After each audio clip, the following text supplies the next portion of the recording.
ബലാത്സംഗം കൂട്ടബലാത്സംഗമായിട്ട് നടക്കും. പിന്നെ ദൈവം സഹായിച്ച അതിന് പരാതി ഉണ്ടാവില്ല. കാരണം ഈ ബലാത്സംഗം ഇഷ്ടപ്പെടുന്ന ടീമാണ്. ഈ വഴലൂർ ദേവസ്വം കളിയാണ് അവിടെ നടക്കുന്നത് മുഴുവൻ. ദില്ലിയിൽ സമരക്കാർക്ക് എതിരായ വിവാദ പരാമർശത്തിൽ TG മോഹൻദാസിനെ തള്ളി RSS. TG മോഹൻദാസ് പറഞ്ഞത് സംഘടനയുടെ നിലപാടല്ല. അതിനിടെ മോഹൻദാസിനെതിരെ പോലീസിൽ കൂടുതൽ പരാതികളെത്തി. Cyber cell IG P Prakash ഇന്നലെ ആഭ്യന്തരമന്ത്രി അന്വേഷണ ചുമതല നൽകിയിരുന്നു. State convener of BJP intellectual cell പൊളി. ഇദ്ദേഹത്തിനെ RSSകാർ തള്ളി പറഞ്ഞിട്ടൊന്നും കാര്യമില്ല. ഇദ്ദേഹം നിങ്ങൾക്ക് വേണ്ടി പണിയെടുത്തിരുന്ന ഒരു മനുഷ്യനാണ്. ഇപ്പോഴും അതൊക്കെ തന്നെയാണ് ചെയ്തുകൊണ്ടിരിക്കുന്നുള്ളതാണ്. ഇന്ത്യ എന്ന മഹാരാജ്യത്തെ സ്ത്രീകൾക്ക് എതിരെ സംസാരിച്ച ഈ നാറിയെ, ഈ കൂത്തറയെ ഒന്നും അറസ്റ്റ് ചെയ്യാൻ ആരും ഉണ്ടാവില്ല. സാമ്പത്തികം, പിടിപാട്, രാഷ്ട്രീയ പിടിപാട് ഇതൊക്കെ ഉള്ളവന് എന്തുമാകാം. അല്ലാത്തവനെ പൂച്ചക്കുഞ്ഞിനെ എടുത്തു കൊണ്ടുപോകുന്നത് പോലെ എടുത്തങ്ങ് കൊണ്ടുപോകുന്നുള്ളതാണ്. TG മോഹൻദാസിനെ കുറിച്ചുള്ള അഭിപ്രായങ്ങൾ ഞാനൊന്ന് ആരാഞ്ഞു കേട്ടോ. ഒരു മനുഷ്യൻ പോലും നന്മ പറയുന്നില്ല എന്നുള്ളതാണ്. ആഭ്യന്തര വകുപ്പ് കണ്ണു തുറക്കണം. ഈ മോഹൻദാസ് എന്ന് പറയുന്ന വ്യക്തിയെ പിടിച്ച് അകത്തിടാൻ കഴിഞ്ഞില്ലെങ്കിൽ പിന്നെ എന്തിന് കൊള്ളാം. സ്ത്രീകളെയാണ് പറഞ്ഞത്. ബലാത്സംഗം ഇഷ്ടപ്പെടുന്ന സ്ത്രീകളുണ്ട് എന്നുള്ളത് കമ്മ്യൂണിസ്റ്റുകാരെയും പറഞ്ഞിട്ടുണ്ട്, CJPയെയും പറഞ്ഞിട്ടുണ്ട്. അതായത് വളർന്നു വരുന്ന യുവതലമുറയിൽപ്പെട്ട സ്ത്രീകളെയും പയ്യന്മാരെയുമാണ് ഇപ്പൊ ഈ ഊളത്തരം പറഞ്ഞിട്ടുള്ളത്. ഇതിനൊക്കെ എന്തെങ്കിലും ഒരു നടപടി ഉണ്ടാകുമോ? ഇനി പറയുന്നവൻ പറഞ്ഞ വാക്കുകൾ മുഴുവനായി കേൾക്കണമെങ്കിൽ ഒന്ന് കേട്ടു നോക്കിയേ. ബലാത്സംഗം കൂട്ടബലാത്സംഗമായിട്ട് നടക്കും. പിന്നെ ദൈവം സഹായിച്ച അതിന് പരാതി ഉണ്ടാവില്ല. കാരണം ഈ ബലാത്സംഗം ഇഷ്ടപ്പെടുന്ന ടീമാണ്. ഈ വഴലൂർ ദേവസ്വം കളിയാണ് അവിടെ നടക്കുന്നത് മുഴുവൻ.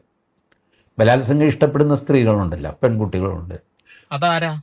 എന്നെ കൊണ്ട് ഈ ഒരു ചാനലിന്റെ മുന്നിൽ ഇരുന്നത് പറയിപ്പിക്കരുത് കേട്ടാ. ഈ നാക്ക് വളയ്ക്കാൻ ബുദ്ധിമുട്ടുണ്ടായിട്ടൊന്നല്ല, അത് പറഞ്ഞാൽ പിന്നെ കൂടിപ്പോ. അതുകൊണ്ട് പറയാ, ഇഷ്ടപ്പെടുന്ന സ്ത്രീകളും ഉണ്ട് എന്നുള്ളത്. ഇതൊന്നും ആരും കാണില്ല, ആർക്കും നേരം ഉണ്ടാവില്ല. പണ്ട് പുനത്തിൽ കുഞ്ഞബ്ദുള്ള ഒരു കഥ എഴുതിയിരുന്നു. അതിൻ്റെ അവസാനം മലമുകളിലെ കുഞ്ഞബ്ദുള്ളയെ എന്നെ വന്ന് ബലാത്സംഗം ചെയ്യൂ എന്ന് ഒരു സ്ത്രീ പറയുന്നതായിട്ടാണ് കഥ അവസാനിക്കുന്നത്. ഒരു കഥ, ഒരു സാങ്കല്പിക കഥ. ആ കഥ എങ്ങനെ അവസാനിപ്പിക്കുന്നു എന്നോ അതിന്റെ നടുക്കഷ്ണം എന്താണെന്നോ അത് തുടങ്ങിയത് എങ്ങനെയാണോ എന്നൊന്നും ആർക്കും അറിയണ്ട. അതൊരു കഥ, ഒരു സാങ്കല്പിക കഥ ആയിട്ട് കൂട്ടിക്കോ. നേരെ തിരിച്ച് നീ ഇപ്പോ നിന്റെ നാക്ക് കൊണ്ട് ഇവിടെ സമരമുഖത്ത് ഇറങ്ങി നിൽക്കുന്ന പെൺകുട്ടികളെ കുറിച്ചാണ് നീ പറഞ്ഞിട്ടുള്ളത്. ആഭ്യന്തര വകുപ്പ് ഉറങ്ങിക്കിടക്കുന്നു. കൊള്ളാം. അപ്പോൾ ബലാത്സംഗം ഇഷ്ടപ്പെടുന്ന ആൾക്കാരുണ്ട്. പ്രത്യേകിച്ചും ഇടതുപക്ഷ, മതനിരപേക്ഷ, ജനാധിപത്യ, വർഗ, ബഹുജന, ഡിമാല, ഗുണ്ടി, ഗുണ്ടന്മാരൊക്കെ ഈ പരിപാടി, മേൽപ്പറഞ്ഞ പരിപാടികളൊക്കെ ഇഷ്ടപ്പെടുന്നവരാണ്. കമ്മ്യൂണിസ്റ്റുകാരല്ലേ? പ്രതിപക്ഷ നേതാവ് ഇത് കാണുന്നുണ്ടോ? ഒരു പരാതി കൊടുക്കാൻ തയ്യാറാണോ? DYFI തയ്യാറാണോ? SFI തയ്യാറാണോ? ഇനി ഇന്ത്യ എന്ന മഹാരാജ്യത്തെ പെൺകുട്ടിയെ അപമാനിച്ചത് കണ്ട് കയ്യും കെട്ടി നിൽക്കാനാണോ KSUക്കാരെ, കോൺഗ്രസ്സുകാരെ നിങ്ങൾ ആഗ്രഹിക്കുന്നത്? BJPക്കാരോട് ഉളുപ്പുണ്ടോന്ന് കൂടി ചോദിക്കണം. ഇയാൾക്കെതിരെ ഒരു ചെറുവിരലെങ്കിലും നിങ്ങൾ എനക്കണം എന്നുള്ളതാണ്. ഇപ്പൊ രാജീവ് ചന്ദ്രശേഖർ എന്ന് പറയുന്ന വ്യക്തി പോലും ഈ CJP നിലപാടിന് എഗെയിൻസ്റ്റ് ആയിട്ട് സംസാരിച്ച ആളാ. എന്തെങ്കിലും ഒരു മാന്യത വിട്ടുള്ള വർത്താനം പറഞ്ഞിട്ടുണ്ടോ? ഇല്ല. ഇവിടെ പറഞ്ഞിരിക്കുന്നത് ഇന്ത്യ എന്ന മഹാരാജ്യത്ത് സ്ത്രീകൾക്ക് അത്ര മാത്രം സുരക്ഷിതത്വമുള്ള നാട്ടിൽ ഇരുന്നു കൊണ്ട് പറയുക സ്ത്രീകൾക്ക് എഗെയിൻസ്റ്റ് ആയിട്ട്. വളരെ മോശപ്പെട്ട വാക്കാണ് ഉപയോഗിച്ചിട്ടുള്ളത്. ഇതൊന്നും ആരും കാണുന്നില്ല. അതുകൊണ്ട് ബലാത്സംഗ പരാതിയില്ല, പക്ഷെ ബലാത്സംഗം നടക്കും.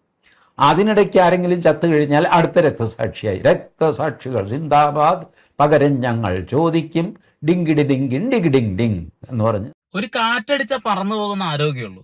എന്നാൽ വായിൽ നിന്ന് വരുന്ന വാക്കുകൾ കേട്ടില്ലേ? ആർക്കെങ്കിലും ഇതൊക്കെ കണ്ടിട്ട് 4 എണ്ണം തല്ലണമെന്ന് തോന്നിയാൽ പോലും ഒരു ഊതിയാൽ തെറിച്ചു പോകുന്ന ഈ കോലവും ഈ ആരോഗ്യവും വെച്ചിട്ടാണ് ഇമ്മാതിരി ഊളത്തരം കാണിച്ചു കൂട്ടുന്നത്. ദയവ് ചെയ്ത് ആഭ്യന്തര വകുപ്പിനോട് ഒന്നേ പറയുന്നുള്ളൂ, പിടിച്ചകത്ത് കൊണ്ടുപോയി ഇടണം. സമരം ചെയ്യാൻ ഇന്ത്യയിലുള്ള ഓരോ പൗരന്മാർക്ക് അവകാശമുണ്ട്. അതുപോലെ തന്നെ സംസാരിക്കാനുള്ള സ്വാതന്ത്ര്യമുണ്ട്. പക്ഷെ അത് അതിര് കടന്നിട്ടാണ് ഇപ്പോൾ ഇയാൾ സംസാരിച്ചുകൊണ്ടിരിക്കുന്നത്.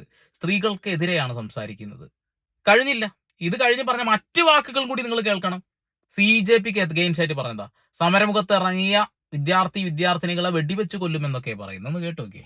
ലെഫ്റ്റ് ടു മൈസെൽഫ്, എനിക്ക് ഈ സിറ്റുവേഷൻ കയ്യിൽ കിട്ടിയാൽ ഞാൻ എന്ത് ചെയ്യും നിങ്ങളോട് പറയാം. I will impose curfew in that area. തോമല്ല, ജന്തർ ബന്തർ പരിസരത്ത് ഒരു 4 സ്ക്വയർ കിലോമീറ്ററിൽ കർഫ്യൂ ഇമ്പോസ് ചെയ്യും. ജനക്കൂട്ടത്തോട് പിരിഞ്ഞു പോകാൻ മൈക്കിൽ ആവശ്യപ്പെടും.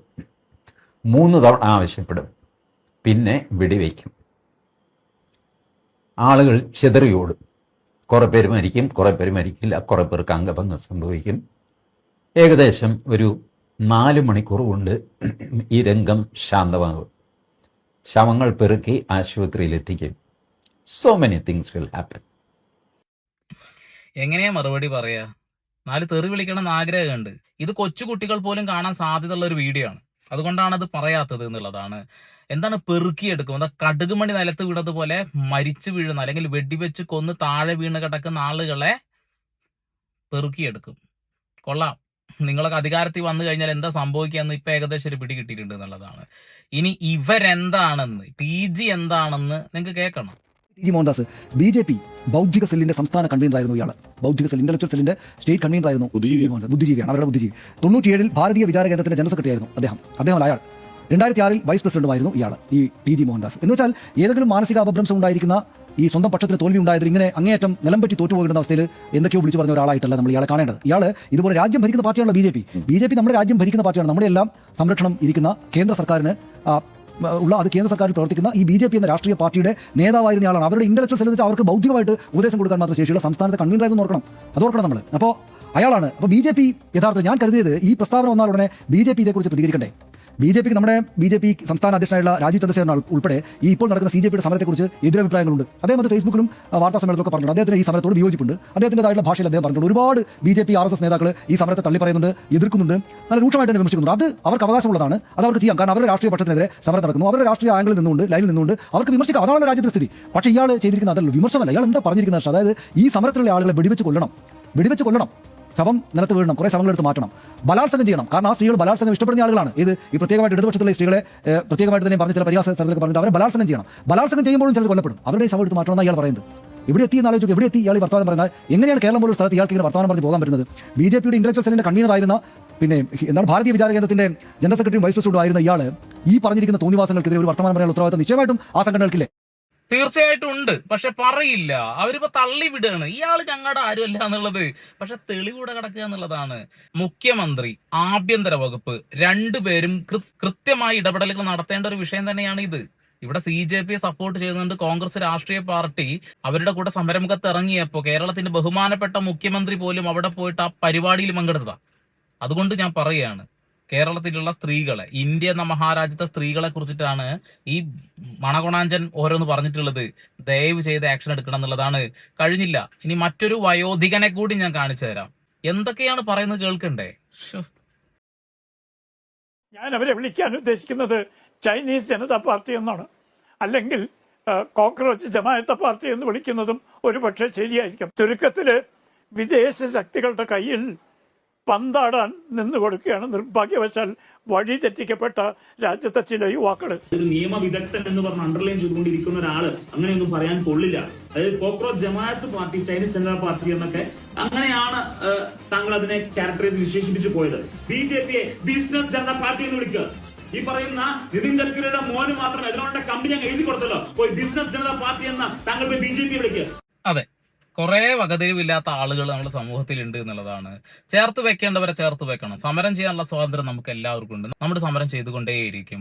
അഭിപ്രായ സ്വാതന്ത്ര്യം എല്ലാവർക്കും ഉണ്ട്. പക്ഷേ സ്ത്രീകളെയൊക്കെ ഈ രീതിയിലാക്കുമെന്നൊക്കെ പറയുന്ന അഭിപ്രായ സ്വാതന്ത്ര്യമൊക്കെ അതിര് കടന്നതാണ് എന്ന ബോധ്യം ഇവനൊക്കെ എന്നാണ് വരിക എന്ന് ഒരു പിടിയുമില്ല എന്നുള്ളതാണ്.